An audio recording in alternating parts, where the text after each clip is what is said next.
పరిస్థితులు మాత్రం మారిపోతున్నటువంటిది కనిపిస్తుంది. ముందుకెళ్ళినా కొద్దీ ఇక్కడ ఏ విధంగానైతే ఉన్నటువంటి పరిస్థితులు కావచ్చు, ఓవరాల్గా ఉన్నటువంటి పరిణామాలు కావచ్చు, మనం అబ్జర్వ్ చేస్తూ ఉంటే ప్రజలు ఇక్కడ నుంచి ఎలా బయటపడతారు ఏంటి అనేది కూడా ఒక రకంగా చెప్పాలంటే ఒకసారిగా దాడులు జరిగినప్పుడు బంకర్లలో ఉంటే కూడా ఎంతవరకు సేఫ్ ఉంటారు, నిజంగా లాంచింగ్ కనుక వాళ్ళు రాకెట్ లాంచర్లు ట్రయల్ చేస్తే అప్పుడు ఏంటి పరిస్థితి అనే దాని మీద కూడా జనం టెన్షన్ పడుతున్నారు. ఒకసారి थोड़ा ए बोर्ड देख के जाना भैया, एक बार ये दिखाओ. రాజు, మీరు వెళ్తున్నటువంటి ఆ రోడ్ లో ఎక్కడైనా కూడా మిలిటరీ మూవ్మెంట్ కానీ లేదంటే చెక్ పోస్టులు కానీ అలాంటివి ఏమీ కనిపించట్లేదు. ఎస్, చెక్ పోస్టులు మిలిటరీ మూవ్మెంట్ మొత్తం కూడా ఇప్పుడు మనకు ఎడం వైపు కుడివైపు రోడ్డుకి ఇరువైపులా మిలిటరీ ఎక్కడికక్కడ వాళ్ళు సిద్ధంగా ఉన్నారు. మనం కొద్దిసేపటి క్రితమే చూసాము, యుద్ధానికి సిద్ధంగా ఉన్నట్లు వాళ్ళ ఆర్మీ ఆయుధాలతో సిద్ధంగా కనిపించింది. అయితే మనకున్నటువంటి కొన్ని గైడ్ లైన్స్ కూడా ఉన్నాయి. ఆర్మీ ఎక్కడెక్కడ ఉంది ఏంటి అనేది మనము చూపించడానికి వీల్లేదు, ఎందుకంటే వాళ్ళ మూమెంట్స్ తెలుసుకొని పాక్ మరికొన్ని కుట్రలకు పాల్పడే అవకాశం ఉంది. సో ఖచ్చితంగా మనము భారత ప్రభుత్వం ఇచ్చినటువంటి ఆదేశాలను బాధ్యతాయుతంగా మన మీడియా ద్వారా మనం ఫాలో అవుతున్నాము.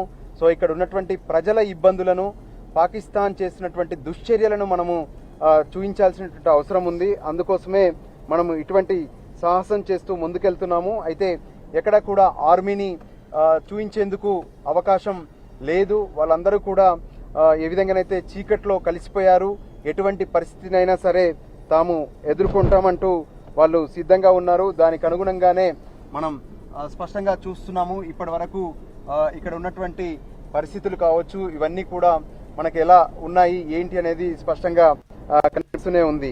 దేవి, రాజు, ఎల్ఓసి దగ్గర చుట్టుపక్కల ఉన్నటువంటి గ్రామాలన్నింటిలో కూడా మీరు పూంచ్ నుంచి మొదలు పెడితే 1 వీక్గా మీరు విజిట్ చేస్తున్నారు. అక్కడ ఉన్నటువంటి భౌగోళిక పరిస్థితులన్నీ కూడా గమనిస్తున్నారు. ఎప్పుడూ కూడా ఎల్ఓసి దగ్గర చాలా హై టెన్షన్ వాతావరణం ఉంటుంది, ఉద్రిక్త పరిస్థితి ఉంటుంది. అక్కడ ప్రజల జీవన స్థితిగతులు ఏ విధంగా ఉంటాయి?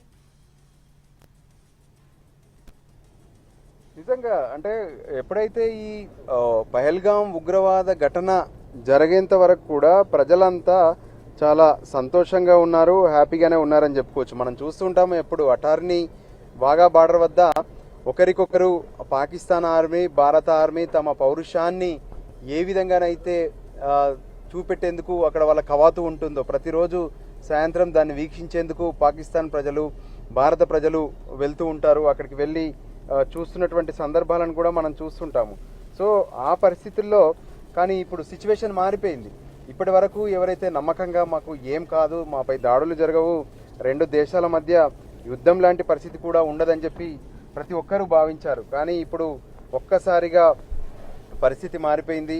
వాస్తవానికి ఈ మన భారతదేశాన్ని పాకిస్తాన్ను వేరు చేసే ఈ సరిహద్దు ఏదైతే ఉందో దీన్ని మొత్తం కూడా మనము అంతర్జాతీయ సరిహద్దుగా పిలుస్తాము. దీన్నే నియంత్రణ రేఖ అని కూడా అంటాము. సో ఈ నియంత్రణ రేఖకు దగ్గరగా ఉన్నటువంటి గ్రామాల్లోనే ఇప్పుడు గందరగోళం మొదలైంది, టెన్షన్ మొదలైందని చెప్పుకోవచ్చు. సో దానికి అనుగుణంగానే ఏ విధంగానైతే ప్రాంతాన్ని, కాశ్మీర్లో ఉన్నటువంటి కొంత ప్రాంతాన్ని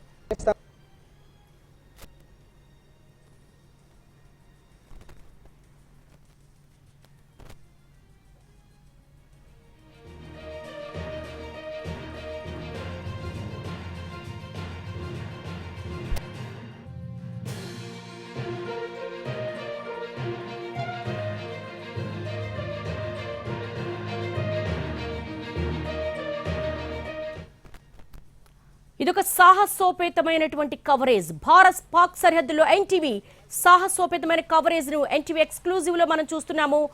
ఉద్రిక్త పరిస్థితుల మధ్య సాగుతున్న ఎన్టీవీ ప్రతినిధి ప్రయాణాన్ని మనం చూస్తున్నాము. ఎల్ఓసి లైన్ ఆఫ్ కంట్రోల్, ఓ రకంగా చెప్పాలంటే ఇది చాలా హైపర్ సెన్సిటివ్ జోన్. ఈ జోన్లో క్షణక్షణం చాలా ఉద్రిక్త పరిస్థితుల నడుమ ఎన్టీవీ కవరేజ్ మనం చూస్తున్నాము. సరిహద్దు ఉద్రిక్తతలను క్షణక్షణం, minute to minute live coverage అందిస్తోంది ఎన్టీవీ. సాహసోపేత కవరేజ్ ఎన్టీవీ ఎక్స్క్లూజివ్ లో చూస్తున్నాం.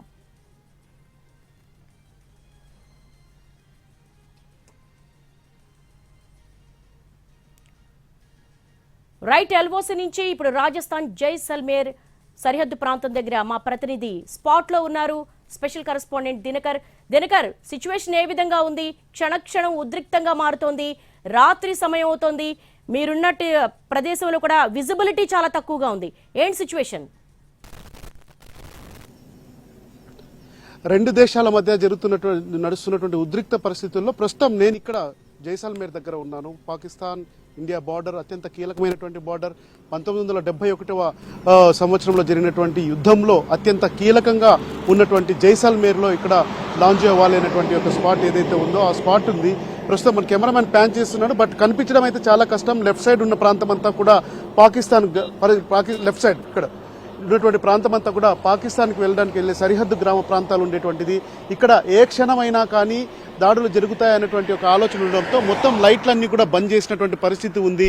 ఇక్కడ పూర్తి స్థాయిలో కూడా ఎలాంటి గ్రామాల్లోకి వెళ్లకుండా ఇక్కడ ఉన్నటువంటి గ్రామస్తులందరికీ కూడా లైట్లు ఆఫ్ చేసుకొని ఉండాలి. అలాగే ఏదైనా మేము పూర్తి స్థాయి సిగ్నల్ ఇచ్చిన తర్వాతే రోడ్లోకి రావాలి, బయటికి రావాలని చెప్పి స్పష్టమైనటువంటి ఆదేశాలు ఇవ్వడంతో మొత్తం అంతా కూడా జైసల్మేర్ పరిసర ప్రాంతాల్లో ఉన్నటువంటి గ్రామాల్లో అంతా కూడా ఒక యుద్ధ వాతావరణం నెలకొందని చెప్పొచ్చు. చాలా మంది ప్రజలంతా కూడా బంకర్లలోకి వెళ్లారు. ఎందుకంటే ఈ రోజు సాయంత్రం లేదా ఈ రోజు అర్ధరాత్రి లేదా రేపు ఉదయం లోపల ఏదైనా జరుగుతుందన్నటువంటి ఒక సంకేతాలు ఇంటెలిజెన్స్ ద్వారా ఉండడంతో, ఎందుకంటే ఇప్పటికే పంజాబ్లో ఉన్నటువంటి పూంచ్లో దాడి చేశారు, అలాగే రాజౌరిలో దాడులు చేశారు.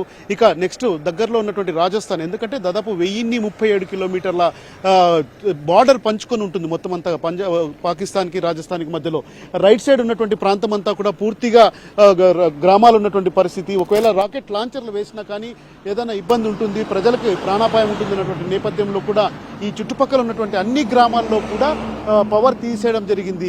ఇక పక్కనే కూడా పోఖ్రాన్ అణుకేంద్రం ఉండడం, ఎందుకంటే 1971 యుద్ధ సమయంలో అత్యంత కీలకంగా ఉంది. అపోలో ఆపరేషన్ జరిగినటువంటి పరిస్థితి. ఆ తర్వాత వాజ్పేయి హయాంలో కూడా పోఖ్రాన్కి సంబంధించి కూడా ఒక అణు రియాక్టర్లో పరీక్షలు చేసినటువంటి పరిస్థితి. ఇక్కడ అప్పట్లో ప్రభుత్వం కూడా సక్సెస్ అయింది. భారత్ యొక్క ఒడిలో కూడా అమ్ముల పొదిలో కూడా పోఖ్రాన్ ఉన్నటువంటి ఇది అనుభవములు ఉన్నాయని చెప్పి సక్సెస్ఫుల్ గా ప్రపంచానికి చెప్పినటువంటి ప్రాంతం. సో అత్యంత సెన్సిటివ్ గా ఉన్నటువంటి ప్రాంతాలు ఏదైతే జైసల్మేర్ కావచ్చు, దగ్గరలో ఉన్నటువంటి గంగానగర్ కావచ్చు, ఆ తర్వాత పక్కన ఉన్నటువంటి లాంజేవాలే అనేటువంటి వార్ మెమోరియల్ ఉంది. అది గతంలో 1971లో యుద్ధం జరిగినప్పుడు అక్కడ జెట్ ఫైటర్స్ కీలకంగా ఉన్నాయి. అలాగే జైసల్మేర్కి ఏదైతే ఉందో జైసల్మేర్ ఎయిర్ బేస్ క్యాంప్ ఉందో అక్కడి నుంచే కూడా యుద్ధం జరిగితే మొత్తం వాయుసేనకంతా అత్యంత కీలకమైనటువంటి జైసల్మేరు, ఆ తర్వాత ఉదయపూర్ ఎయిర్పోర్ట్ కూడా కావచ్చు, ప్రస్తుతం ఈ రెండు కూడా సైన్యం ఆధీనంలోకి వెళ్ళిపోయినటువంటి పరిస్థితి ఉంది. సో ఈ లాంజేవాలేతో పాటు వస్తున్నాయి. ఇక్కడ అనేకమైనటువంటి వెహికల్స్ కూడా పూర్తిగా మనం చూడొచ్చు, కెమెరామెన్ చూపిస్తున్నాడు, అనేకమైనటువంటి వాహనాలు అటు ఇటు వెళ్తున్నటువంటి పరిస్థితి ఉంది. మొత్తం లైట్స్ అన్ని బంద్ చేసుకోమని చెప్పడంతో ఇక్కడ వాహనాల నుంచి వెళ్ళేటువంటి ఈ యొక్క వెలుగులు మాత్రమే కనిపిస్తున్నటువంటి పరిస్థితి.